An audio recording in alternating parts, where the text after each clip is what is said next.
À la fois réalisateur, acteur, producteur et scénariste, il est une des figures prolifiques du cinéma français avec près de 70 films à son actif.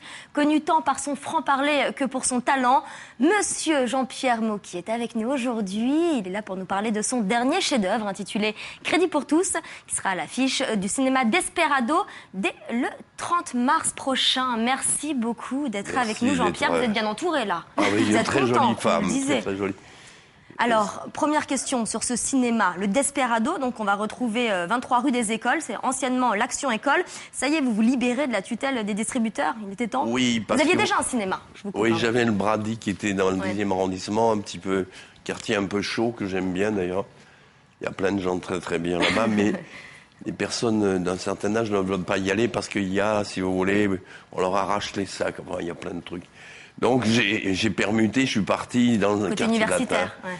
Alors là, je suis entre la Sorbonne, la faculté des sciences, Censier, etc. Et je retrouve mon public d'étudiants, parce que moi-même, j'étais étudiant un jour, il y a longtemps, et je fréquentais ces cinémas-là. Vous avez dit en plus, vous l'avez dit d'ailleurs plusieurs fois, vous faites des films pour éduquer la jeunesse aussi, hein. C'est un de vos leitmotifs. Et oui, alors j'ai la chance d'avoir un public jeune, puisque je suis vieux, je devrais avoir que des vioques, et finalement, j'ai des jeunes, beaucoup Oui, parce de que jeunes. vous dénoncez des choses, donc les jeunes aiment bien et la généralement révolution parler. étant en cours, en plus ou moins dans tous les pays du monde, à commencer par la Tunisie, etc., la Libye, nous savons tout ça. Les jeunes de toutes les nations, car je vends mes films à l'étranger, ont les toujours japonais, américains, grecs et plein de gens. Et ils aiment mes films. Et les Africains aussi aiment beaucoup mes films. Là où il y a du mouvement, toujours, ça change. Alors, les gens. On va parler vraiment en détail du film Crédit pour tous, mais je voudrais quand même signaler qu'il y en aura deux autres aussi, Le Club des Insomniaques et Le Dossier Toronto. Vous nous direz quelques mots sur ces films aussi, parce qu'ils sont quand même assez spéciaux. C'est surtout le Dossier Toronto. Ça a l'air assez spécial. Quelques mots rapidement sur Crédit pour tous. On peut dire que c'est une comédie un peu dans la lignée de vos grands succès, comme Un drôle de paroissien avec Bourvil, Les Talons, La Grande Lessive. C'est un petit peu ce genre, oui, on peut le dire. C'est-à-dire que j'avais la chance d'avoir Bourvil et Serrault comme interprètes pendant des années. Malheureusement, ils ne sont plus là. Alors, cette fois-ci, je me suis donné d'autres acteurs, deux femmes. Michel Bernier, que j'aime beaucoup.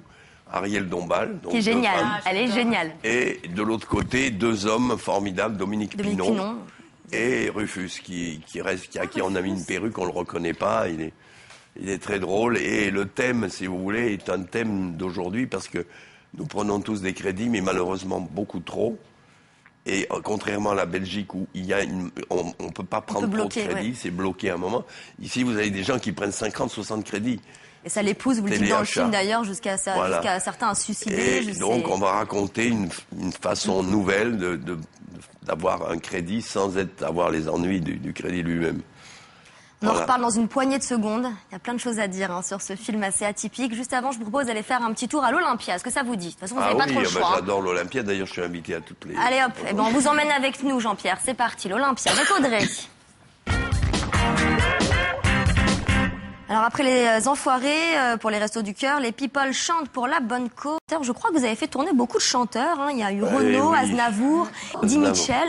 Alors c'est lequel le prochain? Jacques Dutronc, Nino Ferrer, enfin pas mal quoi. Et alors le prochain? Alors, généralement, j'ai eu Dick Rivers aussi.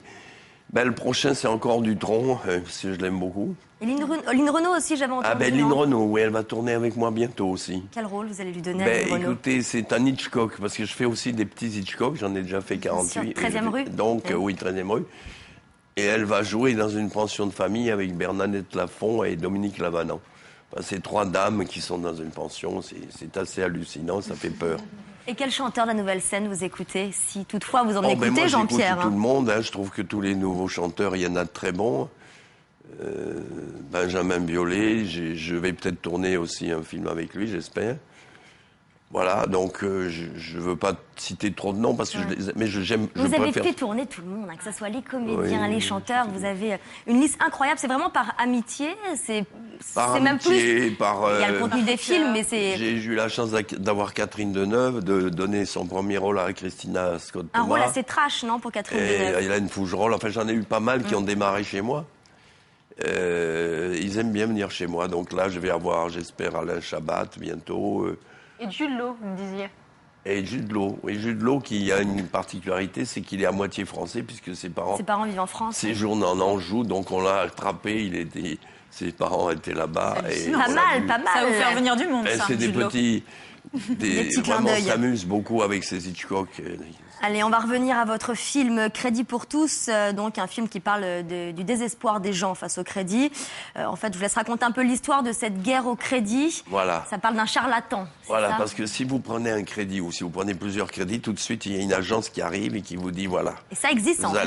Mais bien sûr que ça existe. On vous met tous les crédits sur un seul crédit.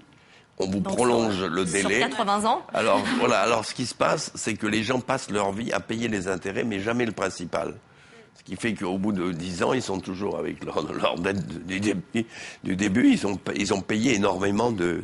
Qu'est-ce qui vous a inspiré sur ce thème socio-économique, quoi? Pourquoi Écoutez, vous avez voulu faire un film là-dessus? Quelque chose de triste m'a inspiré une comédie. Parce que quelquefois, c'est des choses tristes qui vous donnent envie de faire une comédie. Puis peut-être le message est plus facile à C'est faire une passer. dame qui avait un enfant, elle était divorcée, elle avait pris une quarantaine de crédits. Et tous les jours, on venait lui saisir quelque chose. Un jour, on a saisi le piano de son enfant et elle s'est foutue Dans le par la film, on fenêtre. voit ça. Alors, ça nous a choqués. Et de là est venu le fait qu'il fallait arrêter ça, fallait arrêter les huissiers, il fallait de arrêter toucher tout ça. aux affaires personnelles Parce des que enfants. c'est les dégueulasse. trucs. D'ailleurs, vous les dépeignez d'une certaine façon, hein, vos huissiers, les commissaires et compagnie, ils en prennent pour leur grade. Je vous propose d'en voir un extrait tout de suite. Crédit pour tous. Madame Hurodel, je suppose. Voici l'ordre de saisie de votre piano. Mon piano? Oh, mais vous n'allez pas me saisir mon piano, je donne des cours de chant pour survivre. J'ai trouvé le système. Il n'y aura plus d'huissier pour les crédits. On doit essayer. La plupart des gens sont honnêtes, non? Il y a plein de gens qui ne peuvent pas payer tout de suite. Donc, il faut leur laisser le temps. On n'a qu'à lancer l'idée dans un premier magasin, on met l'enseigne Crédit pour tous, et puis on attend de voir comment les gens réagissent.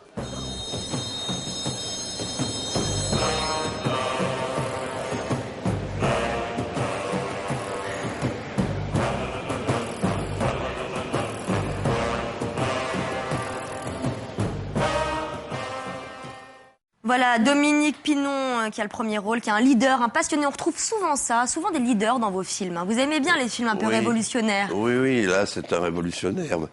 Il tue pas, mais enfin, il fait la révolution. C'est-à-dire, si on fait sauter le crédit, si vous voulez, si on lui donne une autre forme, beaucoup de gens vivront plus heureux. Alors, je voulais revenir, excusez-moi de vous couper la parole. Au tout début du film, Dominique Pinon est à la NPE.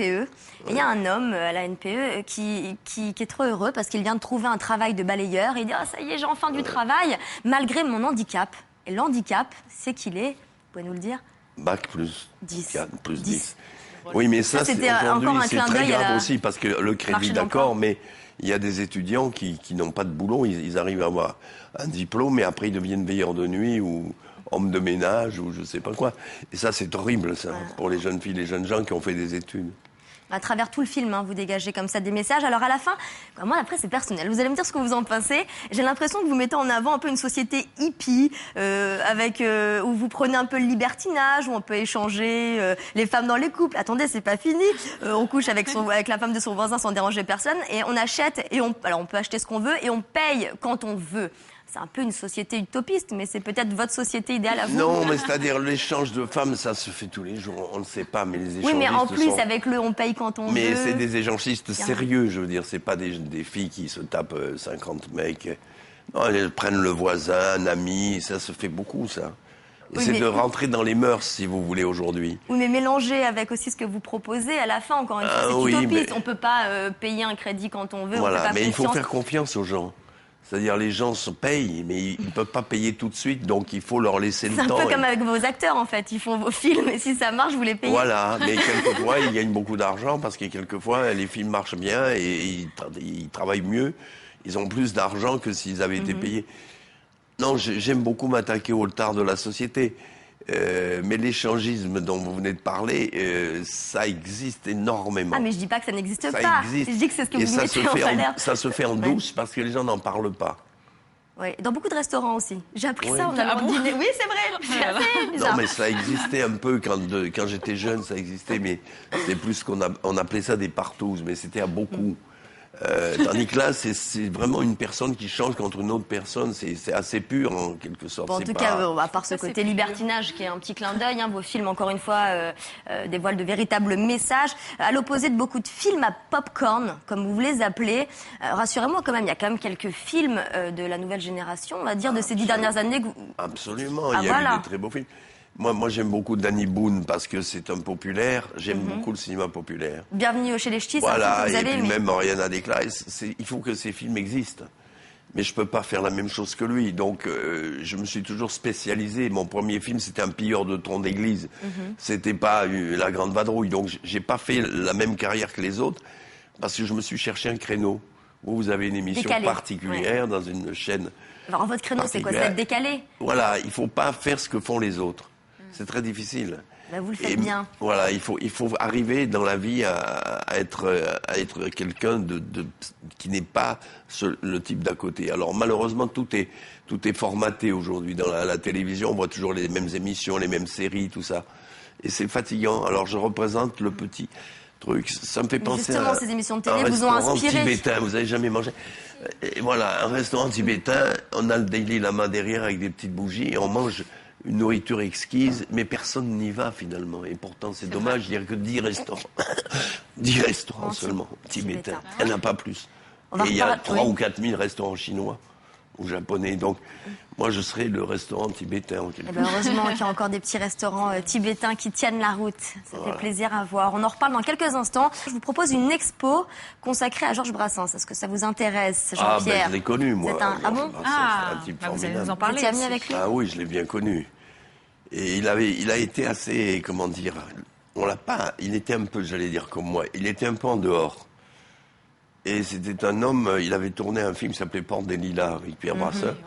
C'était le seul film pratiquement qu'il a tourné. Parce que, contrairement aux gens dont on parlait, Eddie Michel et Oui, qu'on en fait plusieurs. Bontemps, Brel et tout ça, eux, ils ont fait du cinéma beaucoup. Lui, il en a fait qu'une fois. Et ça lui a pas plu du tout. Allez, bon, on va en parler avec Anne tout de suite. Georges Brassens. Alors après avoir joué Gainsbourg, Johannes Farr met en lumière Georges Brassens à travers une expo. Dis-nous tout. Exactement, ça fait 30 ans que Georges Brassens nous a quittés, il aurait eu 90 ans aujourd'hui. C'est donc tout naturellement que la Cité de la Musique a décidé de lui rendre hommage. Alors c'est pas seulement un... Parce que c'était un type absolument exceptionnel. Et on vient de faire une exposition sur Monet que personne ne connaissait. Donc les gens sont venus jusqu'à 5h du matin le voir. C'est très curieux. Que personne On ne découvre connaissait. des gens, mais on découvre plutôt les gens quand ils sont morts. Oui, bah, c'est Donc souvent le cas. une exposition de mon vivant, je crois pas que ça aurait beaucoup de succès. Il y en aura peut-être quand je serai mort. Mais pour le moment, je crois que je préfère être comme je suis, tout seul, à venir dans des émissions comme la vôtre. Ça me fait plus plaisir que d'avoir une exposition. Bah, nous aussi, ça nous fait plaisir. Vous êtes d'accord Allez. avec ce côté très viril de Georges Brassens qu'on connaît un peu moins? Oui, il n'était pas du tout comme on l'a représenté, mais la plupart, Serge, qui était mon ami, Gainsbourg, n'était pas non plus comme on le présente. Et Edith Piaf, c'est encore pire que ce qu'on en a fait, parce qu'elle n'était pas du tout comme ça. Moi, j'ai connu Edith, on allait tous les jours avec Moustaki chez elle, à Auteuil, juste à côté de chez vous, ici, et elle n'était pas du tout comme on l'a représentée dans le film. Enfin, peu importe. Allez, on va reparler de vos films, justement, je le rappelle, au cinéma Desperado, 23 rue des Écoles. Alors, il y aura Crédit pour tous, on en a parlé. Il y aura aussi le Club des Insomniaques. Alors, on peut dire que c'est un policier? Oui, c'est surtout un film très révolutionnaire. C'est-à-dire, c'est un film qui a failli être interdit parce que, en fait, c'est l'histoire de gens qui ne dorment pas la nuit. Vous savez qu'il y a des gens qui ne dorment des pas parce insomniaques. qu'ils ne savent pas D'où le titre. ce que va devenir leur vie. Parce que quand on a 40, 45 ans, vous êtes trop jeune. Et quand on arrive à un certain âge, on se dit, merde, qu'est-ce que je vais faire? Je ne suis pas encore arrivé. Alors, on est angoissé et on dort pas. Donc, pour gagner du Et à temps, partir vu la du nuit. moment où on dort pas, Voilà. on sort et on rencontre d'autres gens qui ne dorment pas. Et on peut, à ce moment-là, discuter de ce qui se passe. Et c'est comme ça que naît ce club d'insomniaques qui vont faire des actions absolument Assez abominables. déjanté. Parce qu'au début, ils commencent par des petits trucs, puis à la fin, ça va avec des meurtres, etc. Donc c'est très, très, très violent. Alors, très violent. Et le deuxième, le troisième, il est très, très, très, très drôle. Le dossier Toronto. le Vous dites que c'est le film le plus... ça peut pas vous arriver à vous parce que vous êtes une jeune fille. Racontez-nous le Mais thème, c'est assez si vous spécial. voulez, moi j'ai fait un peu de médecine et je connaissais des médecins. Et j'ai été attiré par une photo d'une petite fille de 4 ans qui avait les seins de Sophia Loren, de Marilyn Monroe.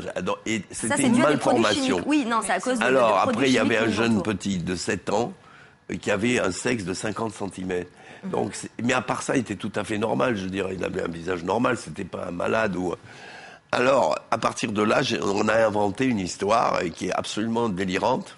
J'appelle ça une grosse connerie, mais au fond, c'est tellement drôle qu'on ne peut pas s'arrêter de rire. Moi, je l'ai vu déjà 20 fois. C'est le seul film que j'ai fait dans ma carrière où je ris tout le temps du début jusqu'à la fin. Encore quand vous le regardez? Et c'est dommage parce que c'est pas il est interdit celui-là aux mineurs. Ah, il est interdit. Oui, mais il n'y a pas de... C'est pas un film pornographique, on ne voit J'en ai jamais vu un quelques rapport images, sexuel. vous montrez pas de...